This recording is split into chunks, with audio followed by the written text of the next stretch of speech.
விகடம் அகல விகடம்.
வருகை தந்திருக்கும் பெரியோர்களுக்கும் தாய்மார்களுக்கும் சகோதர சகோதரிகளுக்கும் உங்கள் ராஷ்டிரி வழங்கும் அகடவிட படக்குழு சார்பாக உங்களை வருக வருக என வரவேற்று எங்கள் பணிவு கலந்த வணக்கத்தை தெரிவித்துக் கொள்கிறோம். பெரியோர்களே, தாய்மார்களே, சகோதர சகோதரிகளே, இந்த பெரம்பலூர் மாநகருக்கு என்னுடைய ராஷ்டிரியின் அகடவிட படக்குழு கொடுத்திருக்கிற தலைப்பு உயர்திரு கொரோனா எதை கற்றுத் தந்தது? தேக வாழ்வியலை உணர வைத்ததா? தேவையானவர்களை தேட வைத்ததா? தேசத்தின் மாசுகளை சுத்தப்படுத்தியதா? சேவை செய்யும் அறத்தை சொல்லி தந்ததா? இதுதான் இந்த மாநகருக்கு எங்களுடைய ராஷ்டிரிய நகரோட படக்குழு கொடுத்த தலைப்பு. ஐயா, நல்ல காற்றுனா உங்களுக்கு என்னன்னு தெரியுமா? நல்ல காற்றின் தரக்குறியீடு 50 முதல் 100க்குள் இருக்க வேண்டும். 150ற்கு மேல் சென்றால் அந்த காற்று சுவாசிக்க ஏற்ற காற்றல்ல.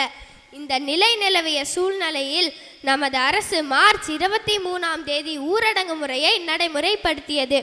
வெறும் 20 நாட்களில் டெல்லி, சென்னை போன்ற மாநகரங்களில் காற்றின் தரக்குறியீடு 48ஆக குறைந்துள்ளது. இது ஏப்ரல் 7ஆம் தேதி கணக்கெடுப்பாகும். ஐயா, நம்ம நாட்டிலே பெரிய மலை எது? இமயமலை. நம்ம நாட்டிலே பெரிய மலைன்னு சொல்றோம். அப்ப அது 100 கிலோமீட்டர் தொலைவில் இருந்து பார்த்தாலும் தெரியணும்ல ஐயா. ஆனா இத்தனை ஆண்டுகளா நம்மளுக்கு தெரியாத இமயமலை இப்போ 25 ஆண்டுகள் பிறகு 215 கிலோமீட்டர் தொலைவில் இருக்கிற ஜலந்தர் பகுதியிலிருந்து பார்த்தா தெளிவா தெரியுது ஐயா. இதை விட வேற என்ன வேணும்? நம்ம காற்று மாசு குறைஞ்சிருக்கு என்பதற்கு அடையாளம். சோ எல்லா ஊரடங்கின் காரணமாக நீர் சுத்தமா இருக்கு, காற்று சுத்தமா இருக்கு, பூமி சுத்தமா இருக்கு. வெரி குட் கண்ணா, வெரி குட். அதனால இப்போ நம்ம அரசு ஆண்டுக்கு 1 மாதமாவது ஊரடங்கு போடணும்னு நான் கேட்கிறேன். தப்பு இல்ல, நியாயமான விஷயம் சொல்றேன். 12 மாசத்துல 1 மாசம் ஊரடங்கு போட்டு இருந்தா கண்டிப்பாக இந்த தேசம் சுத்தமாகும். சோ இந்த தேசத்துல இருக்கிற வானம், பூமி, காற்று, நீர் எல்லாம் சுத்தமாகும் இல்லையா? தொழிற்சாலைகளிலிருந்து வெளியேறும் கழிவு நீர் கங்கை, யமுனை, காவேரி போன்ற புனித நதிகளில் கலக்காமல் உள்ளது. இதனால் புனித நதிகள் மீண்டும் புனிதமானது. கொரோனா வைரஸ் பரவலை தடுக்க நம்ம துப்புரவு தொழிலாளர்கள் எல்லாரும் தெருக்கள் தோறும் ப்ளீச்சிங் பவுடர் தெளித்து சுத்தப்படுத்துறாங்க.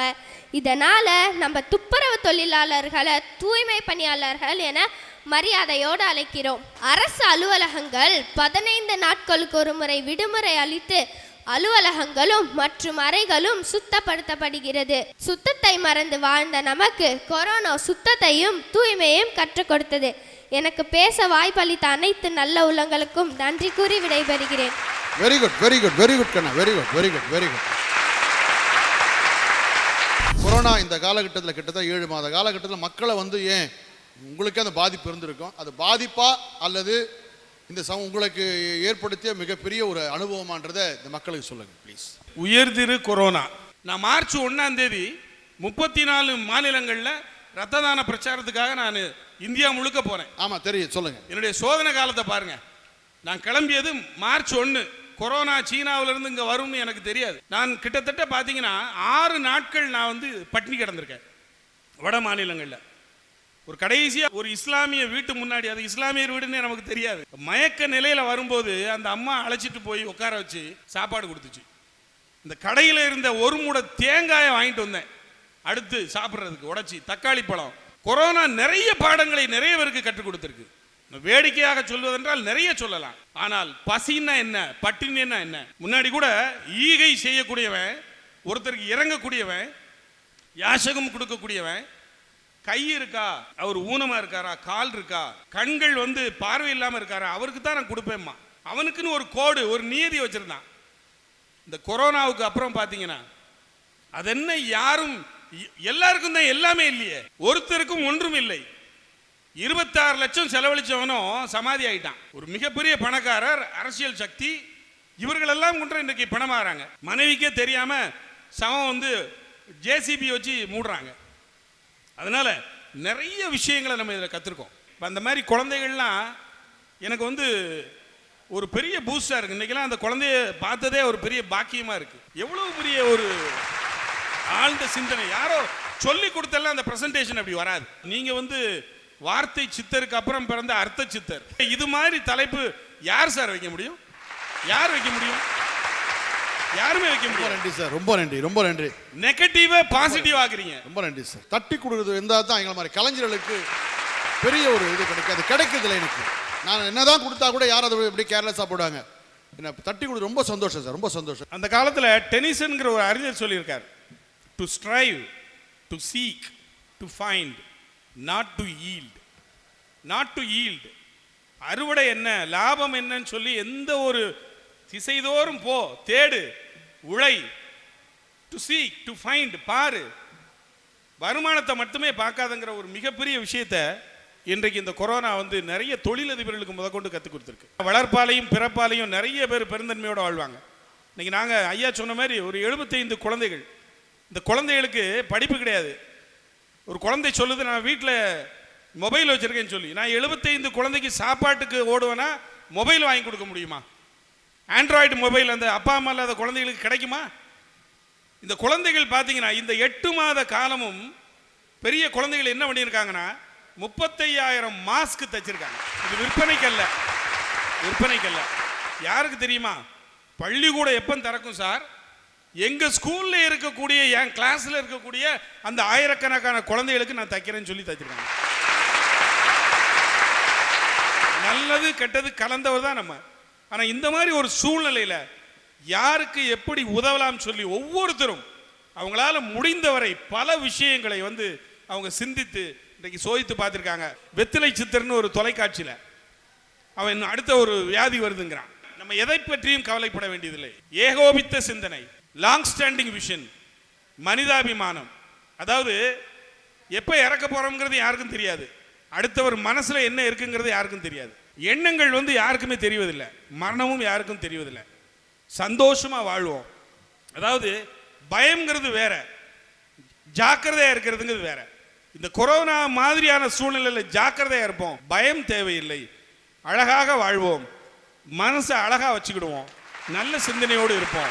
டேவிட் பிள்ளை பத்தி சொல்லுங்க சார். ஊரை விட்டு சாப்பாட்டுக்கு வழி இல்லாம ஓடி போயிருக்காரு. கட்டபொம்மனை தூக்கில போட்டாங்கல்ல, கயத்தாரு.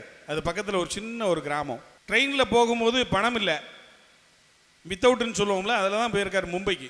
ஒரு வாழைப்பழத்தை சாப்பிட்டுட்டு அந்த வாழைப்பழ தோலை மறுபடி பேண்ட்டுக்குள்ளே மடித்து வச்சுட்டு அடுத்த வேளை பசித்தால் அந்த தோலை, நம்ம நாகேஷ் கூட ஒரு படத்தில் சாப்பிடுவார்.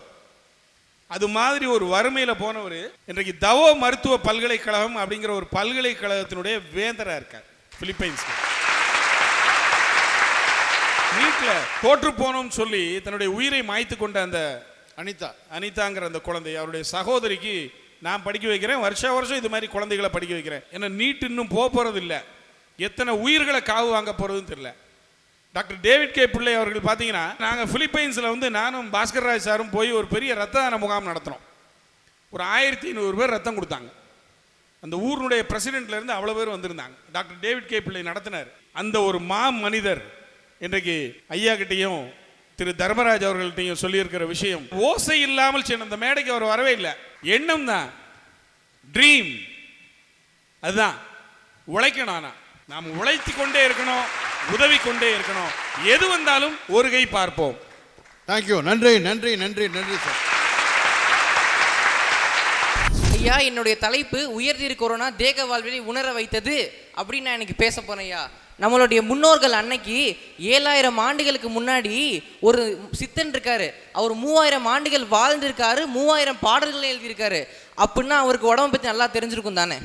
அவருக்கு தெரிஞ்சிருக்குன்றதுக்கு ஒரு உதாரணமா தன்னுடைய 3000 பாடல்களை 9 தந்திரங்களாக பிரித்து முதல் தந்திரத்தில் அவர் எதை பற்றினா தேகத்தை பற்றி மட்டுமே தான் சொல்லியிருக்காரு. தேகத்தை பற்றி பாடல்கள் எழுதி தேகத்தையும் பத்திரமா வச்சுக்கிட்டு 3000 ஆண்டுகள் வாழ்ந்து நம்மளுக்கு உதாரணமாக இருக்காருங்க ஐயா. அவர் தாங்க ஐயா தேகத்தை உண்மையாக பார்த்துக்கிட்டவர்.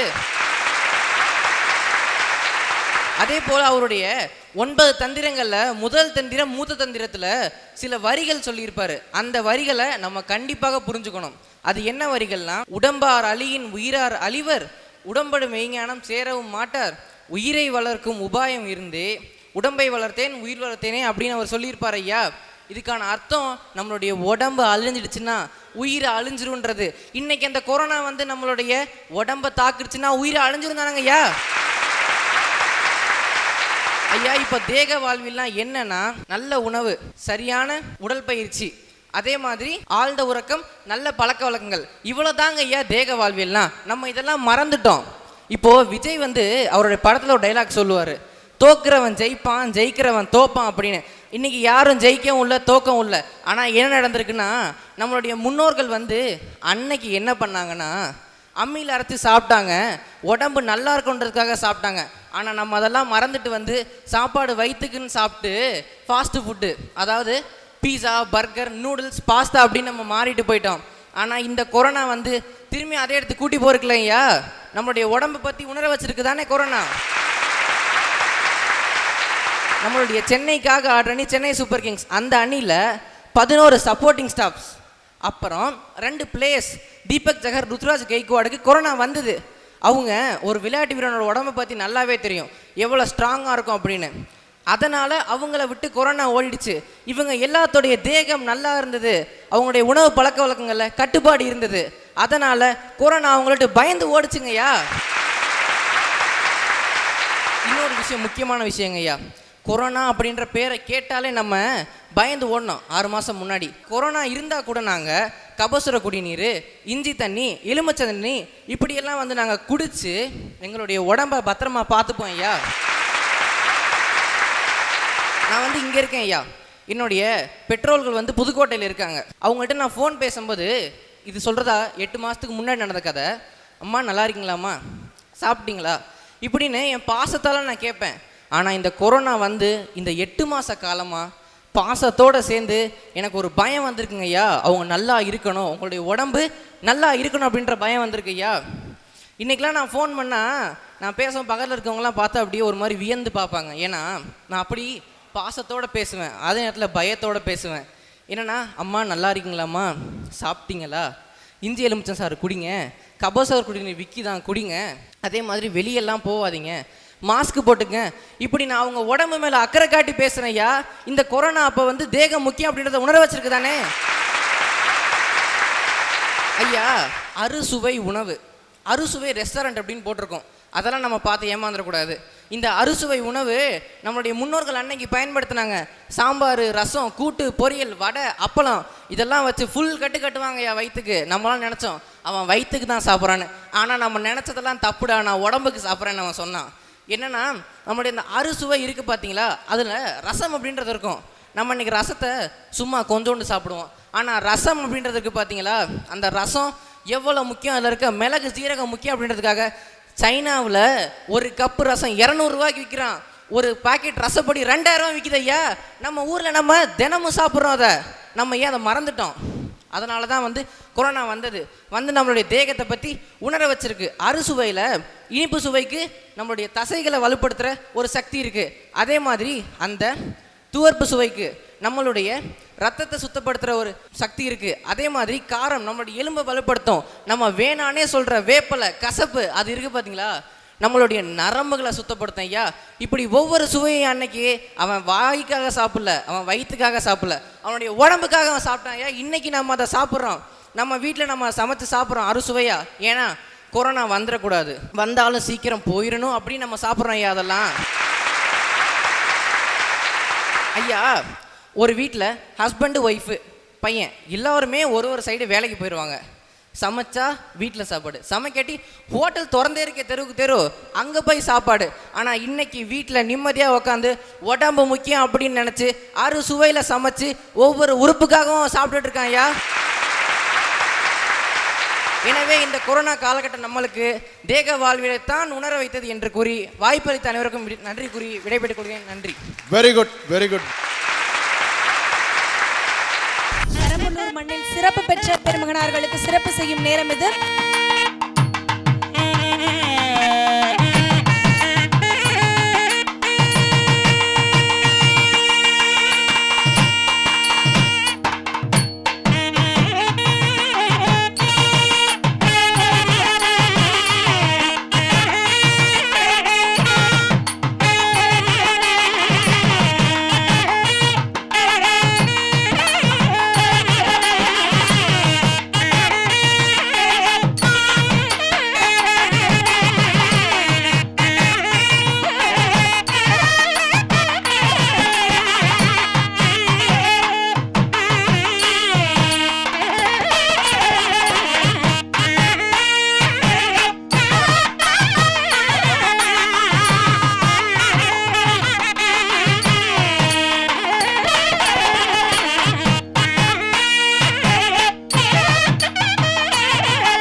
அத்தனை பேருமே சரி, எல்லாரும் அவங்களுடைய சமுதாய சர்வீஸ் பண்ணிருக்காங்க, அந்த சமுதாயத்திற்கு சேவை பண்ணிருக்காங்க.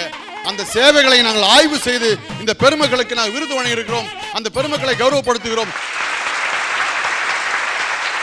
1000 பிறவிகள் நீ எடுத்தாலும் ஏதாவது நீ மனிதநேயத்தோடு உதவி செஞ்சா மட்டும்தான் 1000 மனிதர்களில் நீ உள்ளத்தில் வாழ்வாய். கற்காலம் தொடங்கி இன்னைக்கு கணினி காலம் வந்துருச்சு. ஆனால் இப்போவும் பல மனுஷங்க நெஞ்சில் வெறும் கல் நெஞ்சாவே தான் இருக்காங்க. அந்த கல் நெஞ்சுக்காரங்களையும் சேவை செய்யும் அறத்தை இந்த கொரோனா கற்றுக் கொடுத்துருச்சியா. எல்லாரும் வீட்டில் இருக்க நீ மட்டும் என் மருத்துவமனையில் வீட்டில் என கேட்ட குழந்தையிடம் நம் மக்கள் நம் நாடு என்ற உரிமையோடு இல்லை நான் வேலைக்கு தான் போவேன், நம் குடும்பத்தை விட நம் சமூக குடும்பம் முக்கியம் அப்படின்னு சொல்லிட்டு வேலைக்கு சென்றவர்கள் மருத்துவர்கள். நம்மளால் 1 மணி நேரம் மாஸ்க் போட்டு இருக்க முடியல, ஆனால் அவங்க அந்த ஐசோலேஷன் வார்டில் மாஸ்க் போட்டு உடைக்கவசம் அணிஞ்சிட்டு எவ்வளோ கஷ்டப்படுறாங்கன்னு தெரியும். அதுவும் இல்லாமல் அவங்க ஒரு வீடியோ கூட இது பண்ணியிருந்தாங்க, அந்த மாஸ்க் போட்டு அந்த அச்சுலாம் அவங்களுக்கு எவ்வளோ பாதிப்பை ஏற்படுத்துச்சுன்னு. ஊரடங்கு அப்படின்னு போட்ட உடனே ஏழைகள் வீட்டில் உள்ளேயும் ஊரடங்கு வெளியேயும் ஊரடங்கு. ஆமாம், உள்ளேயும் ஒன்றும் இல்லை வெளியேயும் ஒன்றும் இல்லை.